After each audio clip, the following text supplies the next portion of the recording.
नमस्कार मित्रों, मैं राजीव रंजन प्रसाद। क्या अफगानिस्तान की हेलमंड नदी ही प्राचीन ऋग्वैदिक सरस्वती नदी है?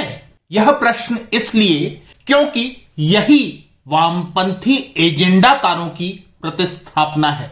हेलमंड अथवा हरखवती को ही सरस्वती मानने के पीछे आर्य आक्रमण थ्योरी को सिद्ध करने का लाल एजेंडा काम करता है। यदि सरस्वती देशज सिद्ध हुई तो जाहिर है झूठे कहे जाएंगे रामविलास शर्मा से लेकर रोमिला थापर तक, वे सभी जिन्होंने इसे मिथक बताते हुए पुस्तकों दर पुस्तकें रंग डाली हैं। हेलमंड को सरस्वती बताने के पीछे वाम षड्यंत्र इस शातिरता पर कार्य करता है कि नदी की ईरान से निकटता आर्यों को वर्तमान भारतीय सीमा से कम इतना पीछे तो सिद्ध करती ही है। यही कारण है कि अपने गढ़े गए इस झूठ को बचाए रखने के लिए जब जब भी सरस्वती नदी की सत्यता सामने आने लगी, जैसे जैसे इसे खोजने के प्रयास मूर्त रूप लेने लगे, वैसे वैसे इतिहासकारों की वामपंथी लॉबी ने अन्वेषण कार्य को बंद करवाने में ही भलाई समझी। अरे हमरी ना मानो ओम थानवी से पूछो। वामपंथी लेखक पत्रकार ओम थानवी की बेहद औसत पुस्तक है मोहनजोदाड़ो, लेकिन इसमें एजेंडा पर्दाफाश होता है। अपनी पुस्तक में ओम थानवी ने लिखा है, सरस्वती नदी की खोज के लिए खुदाई का काम अटल बिहारी वाजपेयी की सरकार में आरंभ हुआ, उसे बाद में आने वाली प्रगतिशील गठबंधन की सरकार ने बंद करवा दिया। वे आगे लिखते हैं कि एक वाम समर्थित सरकार में सरस्वती को हिंदू प्रतीक मानते हुए इसे पुरातात्विक विषय वस्तु स्वीकार कर लेना टेढ़ा काम हो चला था। बस इसी एक वाक्यांश में वामपंथी इतिहास लेखन और उनके एजेंडों की कलई खुद लाल पत्रकार ओम थानवी ने खोल दी है। यहां स्पष्ट हो जाता है कि वैदिक तथा महाकाव्य युगीन स्थलों के पुरातात्विक अन्वेषणों को जबरन रोका गया है, जिससे उन्हें मिथक कहा जा सके, जिससे इस देश की आबादी के एक हिस्से को बाहरी कहकर दुत्कारा जा सके और दूसरे के सीने में अकादमिक भाला भोंक कर उसकी नोक पर लाल झंडा टांगा जा सके। सोचिए ना कि प्रमाणित हुआ कि द्वारिका नगरी समुद्र के भीतर अवस्थित है, अवशेष उपलब्ध हैं, लेकिन आगे काम क्यों नहीं हो रहा? सोचिए ना कि वे कौन लोग थे जिन्होंने वर्ष 2004-5 में अनेक अद्भुत प्राप्तियों के बाद भी सनौली में हो रहे उत्खनन कार्य को रुकवा दिया था। जब लंबे अंतराल के बाद इतिहास की निगाहें पुनः यहां गईं, तो रथों, अश्व प्रमाणों, उन्नत हथियारों आदि को देखकर वामपंथी इतिहासकारों की अपनी पुस्तकें अब मिथक कहलाने योग्य भी न रहीं, बल्कि कपोल कल्पना अथवा गप कहे जाने लायक रह गई हैं। प्रश्न उठता है कि वामपंथी इतिहासकार भारतीय इतिहास का कत्ल क्यों कर देना चाहते हैं? प्रश्न यह भी उठता है कि क्या इसी उद्देश्य से हेलमंड नदी को ऋग्वैदिक सरस्वती नदी बना दिया गया है? एक जनाब को मैं जानता हूं, वो स को ह बोलते थे, मतलब सत्या कहना हो तो हत्या कह दिया करते थे। पता नहीं कब कैसे वो इरफान हबीब से मिल लिए। अपनी किताब वैदिक काल पृष्ठ 12 में इरफान हबीब लिखते हैं, अवेस्ता में उल्लेखित हरखवती नदी ही ऋग्वेद वाली सरस्वती नदी है। कारण वही कि सत्या को हत्या कह दो, क्या फर्क पड़ता है। ऐसे ही लिखे गए हैं प्राचीन भारत के इतिहास, जहां भाषा और उच्चारण साम्य के आधार पर आगमन और आक्रमण तक सिद्ध कर दिया गया। एक नुक्ते से खुदा का जुदा हो जाता है वाली भाषा नहीं है संस्कृत। लेकिन वह एजेंडाकार क्या करे जिसे यह भाषा नहीं आती और उसे मैक्स मूलरों के अनुवाद पर अपने एजेंडे चेपने हो? तो इरफान हबीब फंस गए, क्योंकि ऋग्वेद का सूक्त सरस्वती सरयुः सिंधुरूर्मि भिर्महो महीरवसायन्तु वक्षणि का उन्होंने 7 समंदर पार वाले ग्रिफिथ का किया गया अनुवाद कोट किया, जिसमें नदियों की भौगोलिक अवस्थिति का क्रम उलट पुलट कर दिया गया है। मतलब कि इसमें सिंधु, सरस्वती और सरयू की क्रमिकता बताई गई है, जो गलत अनुवाद है। अनुवाद उल्टा पुल्टा तो परिणाम कौन सा सीधा आना था, इसलिए सस्ता का हस्ता होना ही था।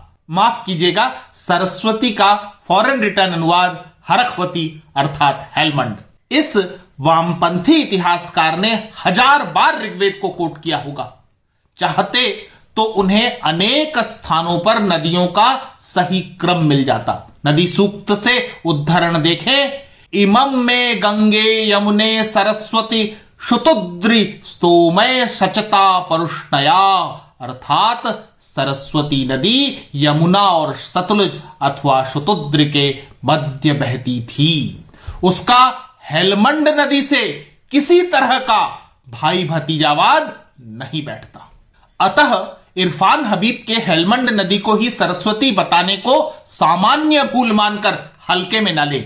यह जानबूझकर और लाल स्याही में डूबकर लिखा फैलाया गया झूठ है। हेलमंड नदी अफगानिस्तान की राजधानी काबुल से 80 किलोमीटर पश्चिम में हिंदुकुश पर्वत श्रृंखला की संगलाक शाखा से निकलती है। फिर उनई दर्रे, दश्ते मार्गों के रेगिस्तान, सिस्तान के दलदल वाले क्षेत्रों से होती हुई पूर्वी ईरान के जाबोल शहर के निकट हामुने हेलमंद के उथली झीलों वाले क्षेत्र में समाहित हो जाती है। हेलमंड का अंत किसी सागर में नहीं, अपितु एक स्थल रुद्ध जलाशय में होता है। इसकी तुलना में सरस्वती नदी की बात करते हैं। वैदिक संदर्भों के अनुसार सरस्वती हिमालय से निकलकर राजस्थान के समुद्र में मिलती थी, जबकि हरखवती एक उथली झील में। महाभारत से प्रतीत होता है कि उस काल में सरस्वती लुप्त होने लगी थी। 1990 वर्ष ईसा पूर्व में सरस्वती नदी लगभग सूख गई थी। इसके उलट हरखवती अभी भी प्रवाहमान है। वैज्ञानिकों ने अंतरिक्ष चित्रों अथवा सैटेलाइट इमेजरी का सहारा लेकर सरस्वती नदी के सभी पुरा प्रवाहों, बहाव धाराओं की पहचान की तथा घग्गर हकरा नदी को सरस्वती की अब भी विद्यमान सहायिका के रूप में चिन्हित किया है। इस आधार पर सरस्वती नदी का पूरा नक्शा तैयार कर लिया गया है। भूगर्भ में मिले जल की पहचान प्राचीन सरस्वती नदी से ही की गई है। सरस्वती नदी के भूवैज्ञानिक पक्ष पर विस्तार से किसी अन्य कार्यक्रम में आज वाम इतिहासकारों के पूर्वाग्रहों की बात हो रही है। अतः अब जानते हैं कि सरस्वती नदी के भारतीय अस्तित्व को रोमिला थापर ने कैसे नकारा है। स्वाभाविक है कि सभी लाल बुझक्कड़ एक ही दिशा में देखते हैं, एक ही सुर में बोलते हैं। अतः रोमिला थापर भी अफगानिस्तान पहुंच गई हैं। अपनी पुस्तक पूर्वकालिक भारत में वे लिखती हैं, ऋग्वेद में उल्लेखित सरस्वती नदी की पहचान घग्गर के रूप में करना विवादास्पद है। इसके अतिरिक्त सरस्वती के प्रारंभिक उल्लेखों को अफगानिस्तान के हरखवती मैदान का सूचक माना जा सकता है। उपर्युक्त पहचान इस दृष्टि से भी समस्या खड़ी करती है कि वर्णन के अनुसार सरस्वती नदी ऊंचे पहाड़ों से रास्ता बनाती हुई बहती थी और घग्गर की धारा का भूदृश्य ऐसा नहीं है। यद्यपि ऋग्वेद में सरस्वती का वर्णन बहुत ही ओजपूर्ण ढंग से किया गया है, तथापि सतलुज और यमुना पहले से ही अलग अलग नदियां थीं और घग्गर का उनमें संगम नहीं होता। इससे प्रकट होता है कि ये ऋचाएं हकरा घग्गर में हुए परिवर्तनों के बाद रची गईं। पूर्ववर्ती नदी की स्मृति का आह्वान करके एक बार जब उसका मिथकीकरण कर दिया गया, तब उसका सरस्वती नाम कई नदियों को दिया जा सकता था। इस महाद्वीप के कई हिस्सों में ऐसा हुआ है। वे यही नहीं रुकती, बल्कि हड़प्पा के संदर्भ में रोमिला थापर लिखती हैं, इसे सिंधु सरस्वती सभ्यता अथवा सरस्वती सभ्यता कहकर इसमें वैदिक योगदान सिद्ध करने की कोशिश की गई है। वो शेर है ना कि पहले आती थी हाले दिल पे हंसी, अब किसी बात पर नहीं आती। रोमिला जी हरखवती की बात तो करती हैं, लेकिन ऋग्वेद कहता है दृशद्वत्याम मानुष आपयायाम सरस्वत्याम रेवदग्ने दिदिहि, अर्थात यह कि दृशद्वत और अपाया सरस्वती की सहायक नदियां थीं। अब ये दोनों नदियां तो हरियाणा में हैं। अफगानिस्तान वाली हरखवती से इनका कुछ भी लेना देना नहीं।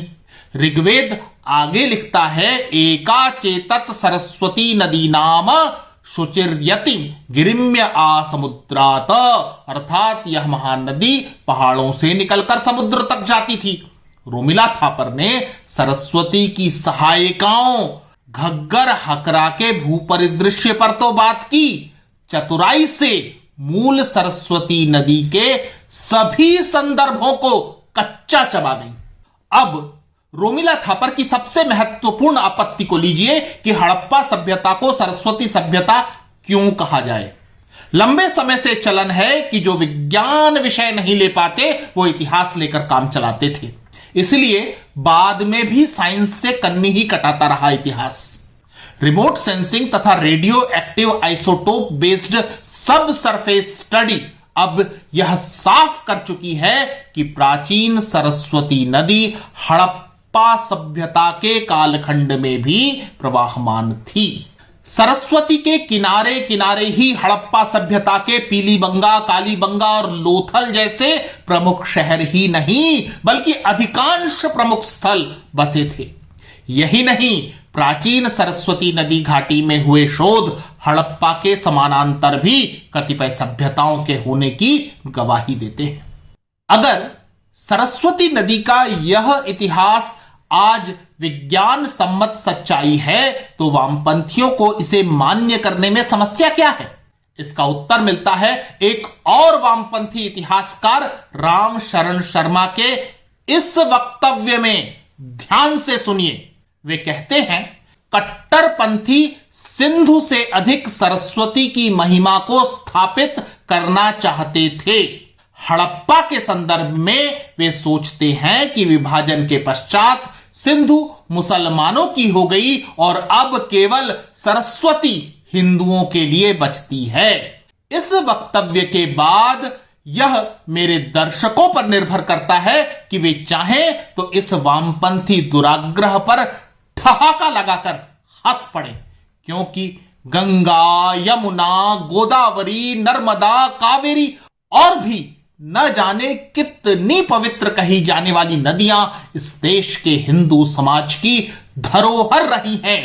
बात सिंधु की तो लद्दाख से बहती हुई वह भारत भूमि का आज भी हिस्सा है। दूसरी बात यह कि राम शरण शर्मा जैसे इतिहासकारों ने जिस चतुराई के साथ इतिहास की एक चर्चित नदी का हिंदू मुसलमान कर दिया है वह धिक्कारने योग्य है। ऐसे ही वक्तव्यों को अकादमिक सांप्रदायिकता कहते हैं, जो जन सांप्रदायिकता से अधिक घातक और विभाजनकारी है। मित्रों, आज इतना ही। फिर मिलता हूं ऐसे ही किसी ऐतिहासिक संदर्भ के साथ। अगर आपको मेरा यह चैनल पसंद आ रहा है तो कृपया इसे सब्सक्राइब करें। आप इस प्रस्तुति को लाइक या शेयर भी कर सकते हैं। नमस्कार।